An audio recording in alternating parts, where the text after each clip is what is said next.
Hello दोस्तों, स्वागत है आपका हमारे यूट्यूब चैनल ग्रेट वी के नाम पर। और आज हम विज्ञान कक्षा 10 का पहला चैप्टर लेके आए हैं, जो कि आपको बिल्कुल रटने की जरूरत नहीं है। हम एक ही वन शॉट में इसे पूरा कवर करा देंगे। तो बिना किसी समय को गंवाए हुए अब हम देख लेते हैं। चैप्टर का नाम है हमारा रासायनिक अभिक्रियाएं, यानी इसमें हम अभिक्रियाओं को देखेंगे। संयोजन अभिक्रिया क्या होती है, वियोजन क्या होती है, विस्थापन क्या होती है, द्विविस्थापन क्या होती है, उपचयन क्या होती है, अपचयन क्या होती है, रेडॉक्स क्या होती है, और अन्य अभिक्रियाओं को देखेंगे। लेकिन इन अभिक्रियाओं को पढ़ने से पहले हमें दो चीज़ के बारे में नॉलेज होनी चाहिए। नंबर एक, भौतिक परिवर्तन। नंबर दो, रासायनिक परिवर्तन। तो भौतिक परिवर्तन क्या होता है और रासायनिक परिवर्तन क्या होता है, इन्हें देखेंगे हम सबसे पहले। भौतिक परिवर्तन और नंबर दो, रासायनिक परिवर्तन।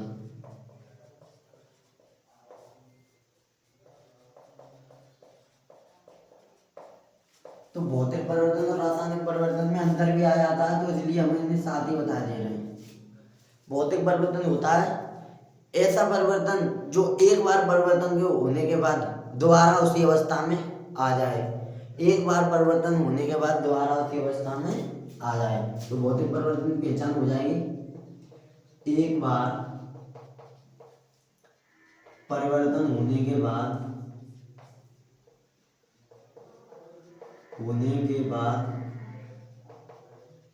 दोबारा उसी अवस्था में आ जाए।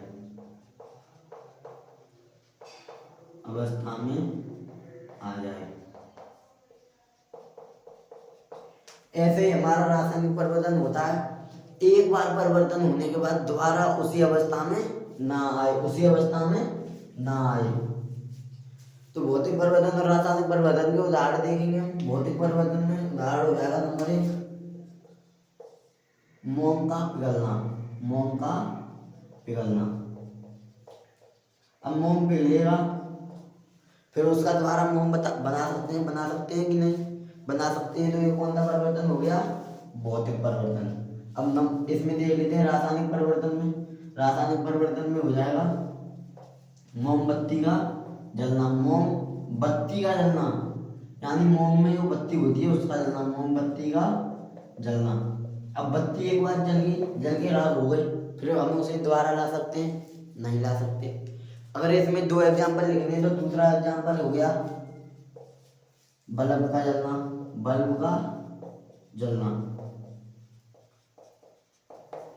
बल्ब एक बार जल जाएगा, लाट चली जाएगी, फिर दोबारा जल जाएगा, लाट आ जाएगी, फिर दोबारा जल जाएगा।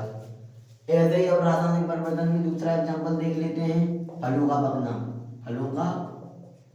पकना। अब फल एक बार पक गए, फिर उन्हें हम कच्चे तो कर नहीं सकते। तो ये फेमस एग्जाम्पल एक और है रासायनिक परिवर्तन का, दही का जमना। सबसे ज्यादा यही पूछा जाता है, दही का जमना कौन सा परिवर्तन है। तो आज की इस वीडियो को देखने के बाद आप फटाक से बता दोगे कि दही का जमना कौन सा परिवर्तन है, रासायनिक। तो ये तो रही हमारी बेसिक सी इंट्रोडक्शन। अब देखते हैं चैप्टर के बारे में, चैप्टर क्या कह रहा है। इसलिए अब हम मिटा लेते हैं इन्हें। ये तो हमारी बेसिक सी नॉलेज थी। अब हम चैप्टर देखते हैं। चैप्टर का नाम है रासायनिक अभिक्रिया। सबसे पहले हमें नॉलेज होनी चाहिए रासायनिक अभिक्रिया किसे कहते हैं। तो रासायनिक अभिक्रिया की दो पहचान बताऊंगा मैं। नंबर एक, वह प्रक्रिया जिसमें नए गुणधर्म के साथ नया विक्रम बने। नए गुणधर्म के साथ क्या बने, नया विक्रम। नए गुणधर्म के साथ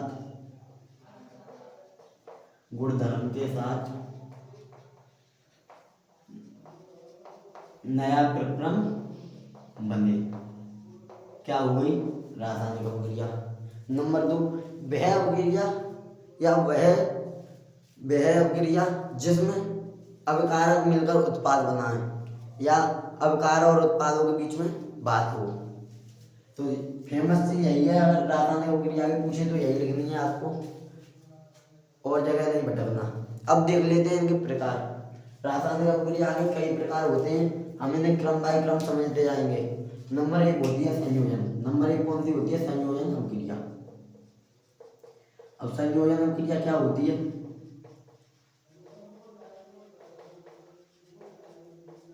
संयोजन क्रिया होती है वह अभिक्रिया जिसमें दो अभिकारक मिलकर एक उत्पाद बनाएं या दो से अधिक अभिकारक मिलकर एक नया उत्पाद बनाएं। इसे रटने की आपको बिल्कुल भी जरूरत नहीं है। संयोजन संयोग का मतलब हो गया संयोग। क्या हो गया? संयोग। और संयोग का मतलब क्या होता है? जोड़। तो आपको सीधा सा दिख रहा होगा, इसमें योग की बात होगी। योग की बात होगी तो सबसे पहले हम एग्जाम्पल देख लेते हैं। जैसे हमने एक पदार्थ लिया ए, एक लिया बी, अब क्या बन गया? है योग करके ए भी बन गया। अब यहाँ से आपकी परिभाषा बनाना सिखा दूंगा मैं। ये क्या, सबसे पहले हमें ये मालूम होनी चाहिए अभिकारक क्या होता है, उत्पाद क्या होता है। तो LHS 60 पर होते हैं उन्हें अभिकारक कहते हैं, RHS 60 पर होते हैं उन्हें उत्पाद कहते हैं। तो ये क्या हो गए? हमारे अभिकारक हो गए कि नहीं? और ये क्या हो गया? प्रोडक्ट यानी उत्पाद। यहाँ तो समझ में आया। अब देख लेते हैं हम इसकी परिभाषा कैसे बनेगी। अब यहाँ पर क्या हुआ? एक अवतार ये रहा, एक ये रहा, ये दोनों मिलकर इनने ए भी नया उत्पाद बना दिया। तो यही तो हमें लिखना है। अब हम लिखते हैं, अब हम इसकी पहचान लिखते हैं। वह अवक्रिया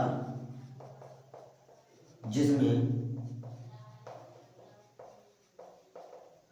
दो या दो से अधिक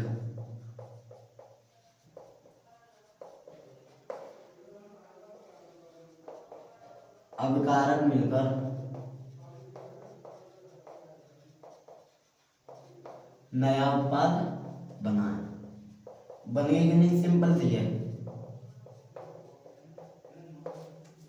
सिंपल सी है। वह अभिक्रिया जिसमें दो या दो से अधिक अभिकारक मिलकर एक नया उत्पाद बनाए। तो कौन सी हो गई? संयोजन। यहाँ तक समझ में आया। अब देख लेते हैं हम इनका एग्जाम्पल। ये तो आपको समझाने के लिए लिखा था, अब असली एग्जाम्पल तो ये होगा। एक ये हम लेते हैं, मान लो H2 ले लिया और यहाँ ले लिया O2, ये अभिकारक हो गए। अब नया उत्पाद क्या बनेगा? H2O। अब इसे बैलेंस करेंगे यानी संतुलित करेंगे तो H2 इधर है, इधर भी है, O2 है, O यहाँ एक है, तो दो का गुणा करते हैं तो O कितनी हो गई? O कितनी हो गई? 2। और इधर O कितनी है? 2। O हमारी बैलेंस होगी। लेकिन H कितनी होगी? 2 दूनी 4। तो यहाँ भी 4 बनने के लिए यहाँ 2 से गुणा कर लेते हैं, होगी हमारी बैलेंस। यहाँ तक समझ में आया संयोजन अभिक्रिया। अब ये इस वीडियो को देखने के बाद आपको संयोजन अभिक्रिया की पहचान याद नहीं करनी पड़ेगी। आप सिंपली इससे बना सकते हो, काफी सिंपल है। अब आगे देख लेते हैं।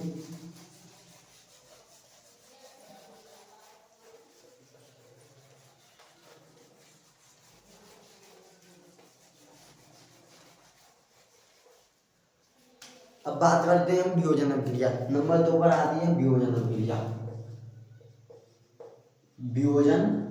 अभिक्रिया। अब ये वियोजन अभिक्रिया क्या होती है ये भी आपको याद नहीं करनी, ये भी हम एग्जांपल दे बता देंगे।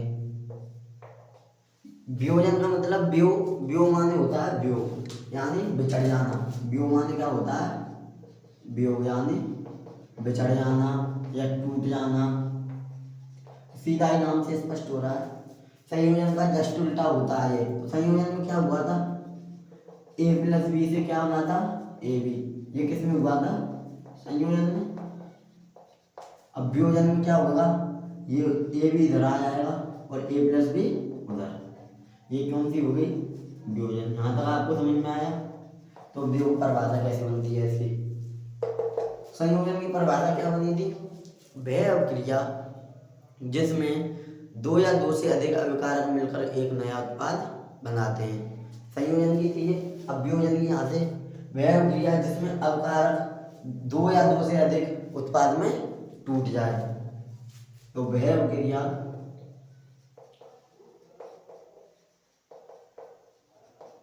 जिसमें अभिकारक दो या दो से अधिक भागों में टूट जाए।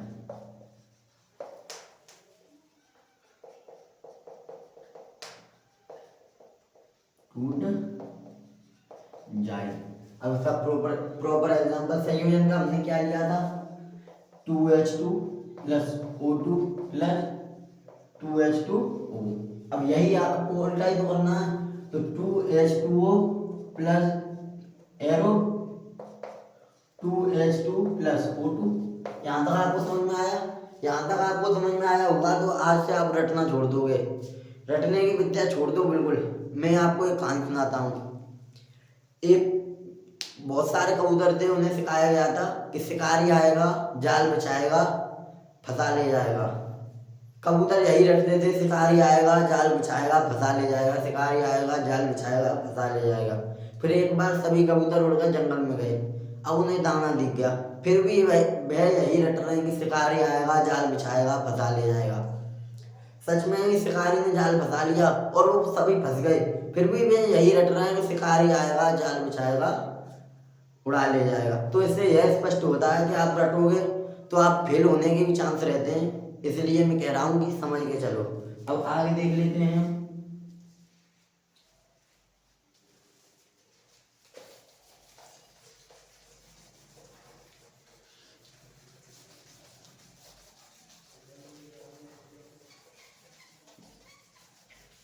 नंबर 3 पर बात करने वाले हैं हम वियोजन क्रिया की। कौन सी अभिक्रिया करने वाले हैं? विस्थापन की। नंबर 3 पर हम बात करने वाले हैं विस्थापन अभिक्रिया। विस्थापन अभिक्रिया क्या होती है? विस्थापन अभिक्रिया ये भी आपको नहीं रखना। विस्थापन से आपको स्पष्टता हो रहा होगा, विस्थापित करना यानी एक दूसरे को हटाना। विस्थापन का अर्थ क्या है? हटाना। इसमें क्या होता है कि मैं पावरफुल हूँ, मेरे सामने एक बच्चा खड़ा कर दिया जाए 3 साल का, अब मैं उसे हटाकर अपनी जगह बना सकता हूँ कि नहीं? यही है विस्थापन अभिक्रिया। इसका एग्जाम्पल देखेंगे हम सबसे पहले, फिर परिभाषा बनाएंगे। एग्जाम्पल है H2SO4 प्लस Ap। ये एरो का चिन्ह होता है। अब इसे क्या होगा, H2O को फेंक देगा Ap, तो ये क्या बन जाएगा, ApSO4 प्लस H2। यही है विस्थापन अभिक्रिया। अब अभिक्रियाशील तत्व तुम्हें पता ही होंगे, नहीं पता होंगे तो हम उसके ऊपर एक अलग से वीडियो बनाएंगे, उससे आपको पता चल जाएंगे कौन किसे हटा सकता है, किसे नहीं।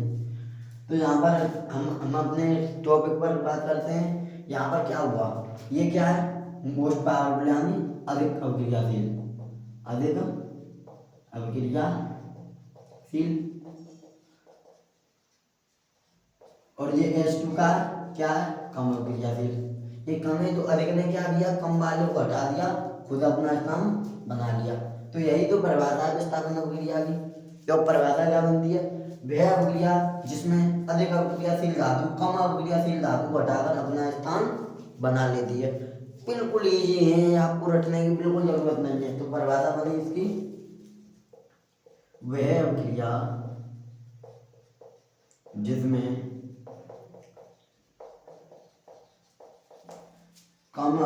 अधिक अभिक्रियाशील धातु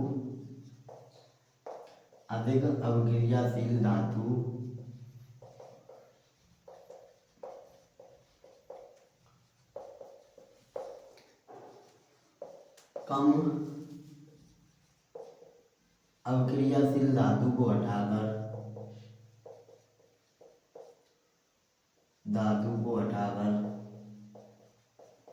अपना स्थान बना ले। यहाँ तक आपको समझ में आया होगा? समझ में आया कि नहीं? अब हम आगे देखने वाले हैं द्विविस्थापन अभिक्रिया। और हम वीडियो एंड होने पर आपको सभी का रिवीजन करा देंगे एक साथ, तो आप वीडियो के एंड तक बने रहिए। अगली अभिक्रिया है हमारी द्विविस्थापन। कौन सी अभिक्रिया है? द्विविस्थापन। नेक्स्ट अभिक्रिया है हमारी नंबर 4, द्विविस्थापन।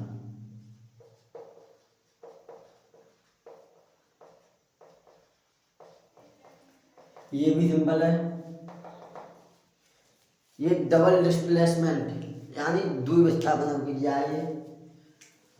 तो इसमें बिल्कुल इजी है, इसमें आयनों के बीच आदान प्रदान किया जाता है। कैसे किया जाता है मैं उदाहरण बता रहा हूँ।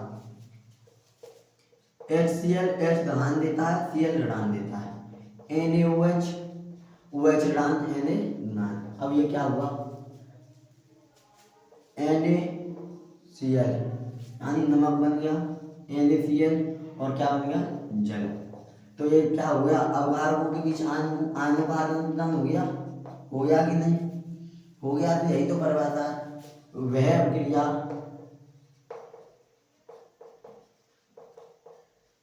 जिसमें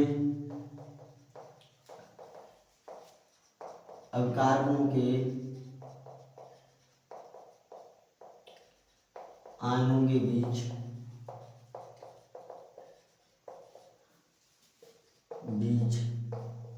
आदान प्रदान किया जाए। यही तो परिभाषा है इसकी, बिल्कुल सिंपल परिभाषा है, जिसकी अवगारकों के बीच आदान प्रदान किया जाए। यहाँ तक आपको समझ में आया? समझ में आया तो हम अगली अभिक्रिया देखते हैं। हमारी अगली अभिक्रिया देखते हैं।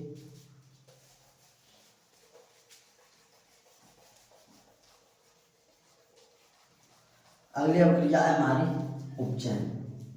उपचयन अभिक्रिया है जिसे ऑक्सीकरण भी कहते हैं। उपचयन या ऑक्सीकरण,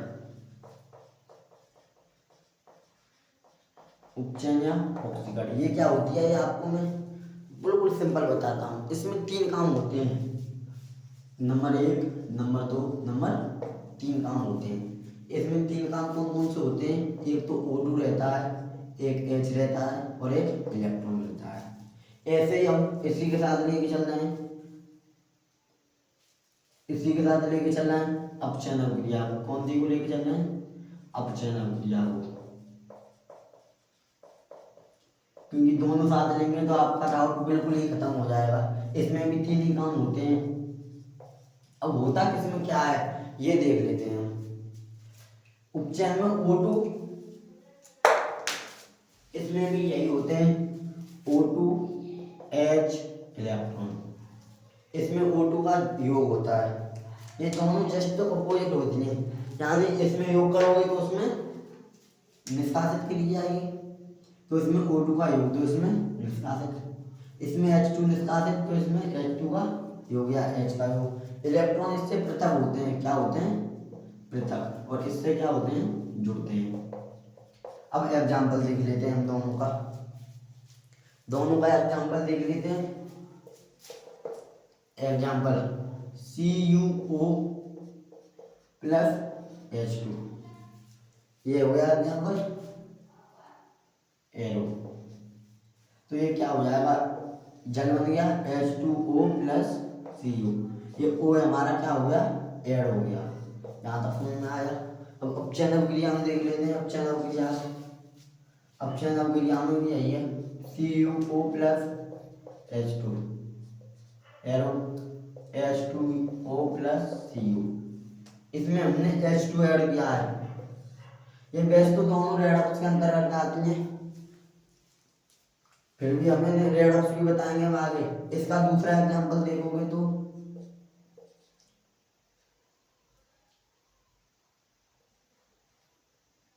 ZnC प्लस O, अब एरो Zn प्लस CO, ये O क्या हो गया? ऐड हो गया। अब हम अगली देख लेते हैं। अगली कौन सी अभिक्रिया है?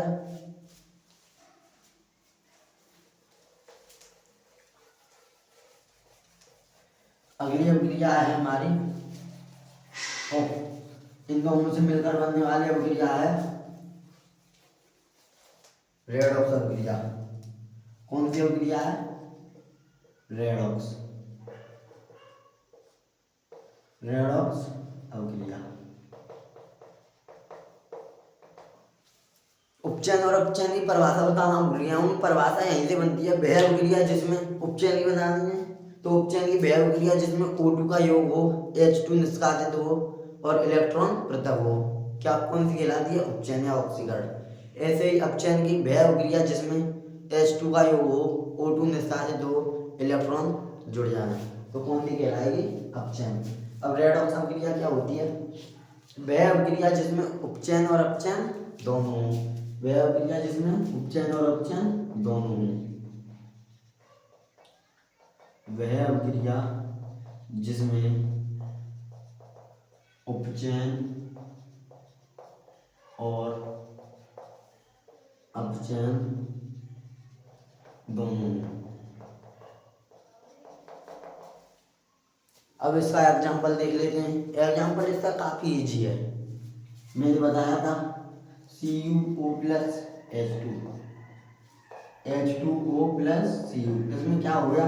O निकल भी गया, वो यहाँ से निकल भी गया और जुड़ भी गया, H भी जुड़ गया, निकल भी गया। या इसी बात से इसमें दोनों काम हो रहे हैं, तो ये कौन सी अभिक्रिया हो गई? रेडॉक्स अभिक्रिया। अब इसके आगे देख लेते हैं हम।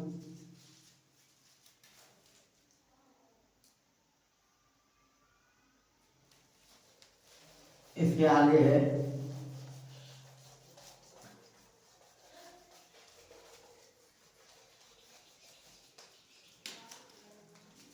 ऊष्माक्षेपी। कौन सी है?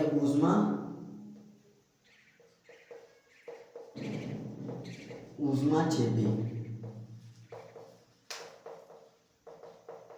ऊष्माक्षेपी अभिक्रिया क्या होती है?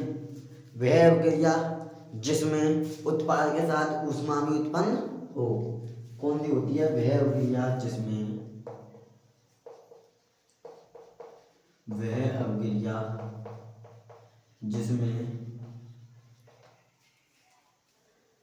उत्पाद के साथ ऊष्मा भी उत्पन्न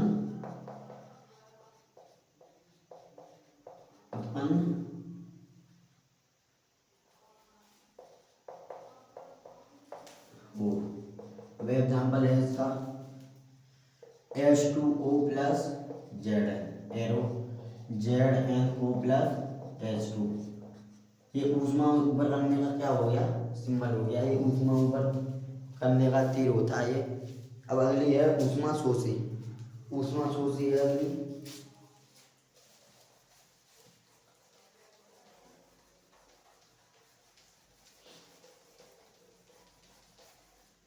नेक्स्ट अभिक्रिया है हमारी ऊष्मा शोषी। ऊष्मा शोषी अभिक्रिया। तो शोषी से सीधा हो रहा है शोषण। ऊष्मा का क्या हो? शोषण। तो इसकी सिंपल सी पहचान होती है वह अभिक्रिया जिसमें अवकारक के साथ ऊष्मा की आवश्यकता पड़े। वह अभिक्रिया जिसमें अवकारक के साथ ऊष्मा की भी आवश्यकता पड़े। जैसे एग्जाम्पल देख लेते हैं हम इसका। एग्जाम्पल काफी इजी है।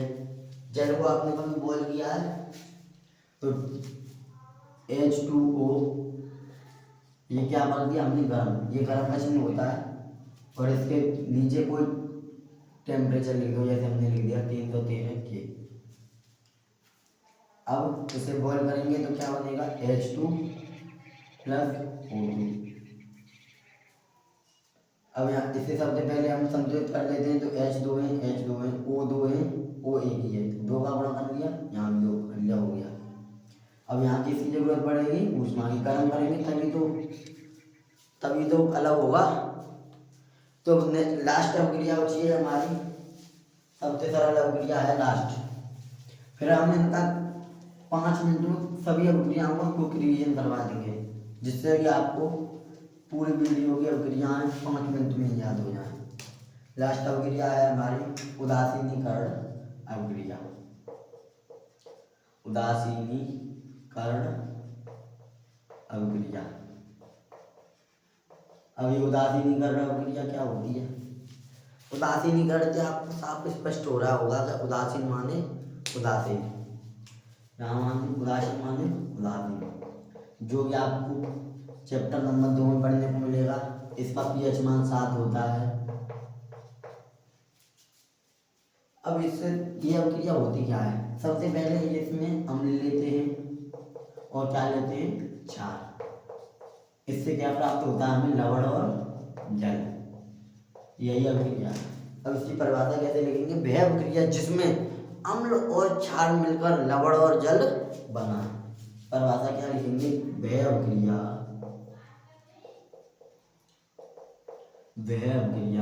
जिसमें अम्ल और क्षार मिलकर क्या बना, लवण और जल बना। यहाँ तक आपको समझ में आ गया। अब इसका एग्जाम्पल देख लेते हैं। अम्ल में हम हमेशा लेते हैं HCl, क्षार में NaOH। अब ये क्या हो गया, NaCl स्पष्ट हो गया, NaCl, और क्या बचा H2 और क्या बचा O, हो गई अभिक्रिया। अब हम इसका 5 मिनट को रिवीजन करेंगे, उससे पहले मैं थोड़ा सा पानी पी लूँ।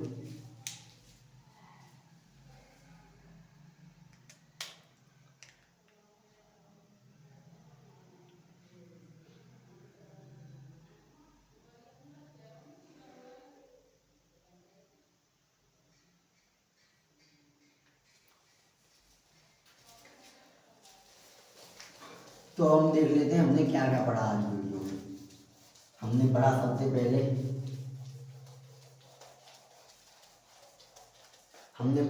पहले क्या पढ़ा, भौतिक परिवर्तन। भौतिक परिवर्तन क्या होता है, ऐसा परिवर्तन जो एक बार परिवर्तन होने के बाद दोबारा उसी अवस्था में आ जाए। ये क्या, कौन सा परिवर्तन हो गया, भौतिक परिवर्तन। इसके एग्जाम्पल हमने देखे 2-3। एक एग्जाम्पल बता देता हूँ, मोम का पिघलना, बल्ब का जलना, और काफ़ी एग्जाम्पल देखे हमने। फिर उसके बाद बड़ा रासायनिक परिवर्तन। रासायनिक परिवर्तन क्या होता है, वह परिवर्तन जो एक बार परिवर्तन होने के बाद दोबारा उसी अवस्था में ना आए, जैसे मोमबत्ती का चलना, फलों का पकना, दही का जमना आदि। फिर हमने उसके बाद बिना किसी समय को गंवाए हुए रासायनिक अभिक्रियाओं के बारे में बात की। रासायनिक अभिक्रिया किसे कहते हैं, वह प्रक्रिया जिसमें नए गुणधर्म के साथ नया प्रक्रम बने, क्या होगी, रासायनिक अभिक्रिया। फिर उनके प्रकार पढ़े। सबसे पहले हमने बात की संयोजन। संयोजन अभिक्रिया क्या होती है, वह अभिक्रिया जिसमें दो अभिकारक मिलकर एक उत्पाद बनाते हैं। फिर उसके बाद हमने पढ़ी वियोजन। वह अभिक्रिया जिसमें अभिकारक दो या दो से अधिक उत्पादों में टूट जाए। फिर हमने संयोजन वियोजन के बाद क्या पढ़ी, विस्थापन। वह अभिक्रिया जिसमें अधिक अभिक्रियाशील धातु कम अभिक्रियाशील धातु को हटाकर अपना स्थान बना ले। फिर हमने पढ़ी द्विविस्थापन। द्विविस्थापन क्या होती है, वह अभिक्रिया जिसमें अवकारकों के आयनों के बीच आदान प्रदान किया जाए। उसके बाद हमने बात की थी उपचयन या ऑक्सीकरण अभिक्रिया की। उपचयन अभिक्रिया क्या होती है, वह अभिक्रिया जिसमें O2 का योग हो, H2 निष्कासित हो और इलेक्ट्रॉन पृथक हो। फिर उसके बाद हमने अपचयन अभिक्रिया देखी थी। अपचयन अभिक्रिया क्या होती है, वह अभिक्रिया जिसमें H2 का योग हो, O2 निष्कासित हो और इलेक्ट्रॉन जुड़ जाए। उसके बाद हमने देखी थी रेडॉक्स अभिक्रिया। रेडॉक्स अभिक्रिया वह अभिक्रिया जिसमें उपचयन और अपचयन दोनों हों। उसके बाद हमने देखी थी ऊष्माक्षेपी अभिक्रिया। वह अभिक्रिया जिसमें उत्पाद के साथ ऊष्मा भी उत्पन्न हो। फिर हमने देखी थी ऊष्मा शोषी अभिक्रिया। वह अभिक्रिया जिसमें अभिकारक को ऊष्मा की आवश्यकता पड़े। इनके उदाहरण भी देखे थे हमने। फिर उसके बाद देखी थी हमने उदासीनीकरण अभिक्रिया। वह अभिक्रिया जिसमें अम्ल और क्षार मिलकर लवण और जल बनाते हैं। अब थोड़ा सा पॉइंट हमारा रह गया था, संयोजन अभिक्रिया होती है हमारी, होती है कि नहीं। संयोजन अभिक्रिया को और नाम से भी जाना जाता है। किन किन नामों से जाना जाता है, दो नामों से जाना जाता है। सबसे पहले संकलन अभिक्रिया की परिभाषा पूछ ले, फिर भी यही लिखनी है हमें, संकलन अभिक्रिया, या योगात्मक पूछ ले, योगात्मक, इनकी परिभाषा पूछ ले, फिर भी हमें क्या लिखनी है, वह अभिक्रिया जिसमें दो या दो से अधिक अभिकारक मिलकर एक नया उत्पाद बनाए। जैसे C+O2 क्या हो गया, CO3। तो यही लिख लेंगे अगर संयोजन पूछे तो। वियोजन का भी दूसरा नाम होता है। वियोजन का दूसरा नाम क्या होता है? अपघटन। अपघटन अपघटन की परिभाषा पूछ ले तो यही लिख लेंगे, वह क्रिया जिसमें अवकारक दो या दो से अधिक उत्पादों में टूट जाए। जैसे ये टूट गया हमारा, टूट गया, इसमें टूटा A+B को यहाँ लेते हैं CO2 C+O2। यहाँ तक समझ में आया। अब अपघटन हमारे 3 प्रकार के हो जाते हैं। कितने प्रकार के हो जाते हैं? 3 प्रकार के हो जाते हैं हमारे। सबसे पहले प्रकाशीय अपघटन। प्रकाशीय अपघटन। दूसरा हो जाता है विद्युत अपघटन।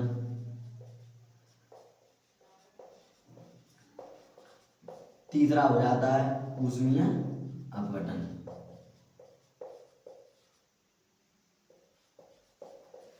प्रकाशीय अपघटन किसे कहते हैं? वह अपघटन जो प्रकाश की उपस्थिति में हो। जो किसकी उपस्थिति में हो? उपस्थिति में किसकी में हो? प्रकाश। ऐसे ही विद्युत अपघटन, वह अपघटन जो विद्युत की उपस्थिति में हो उसे क्या कहते हैं? विद्युत अपघटन। ऊष्मीय अपघटन, वह अपघटन जो ऊष्मा की उपस्थिति में हो। तो ये कुछ पॉइंट्स हमारे रह गए थे और इसी के साथ हम वीडियो को एंड करते हैं। मिलते हैं अगले जबरदस्त टॉपिक के साथ चैप्टर 2 में। Bye bye.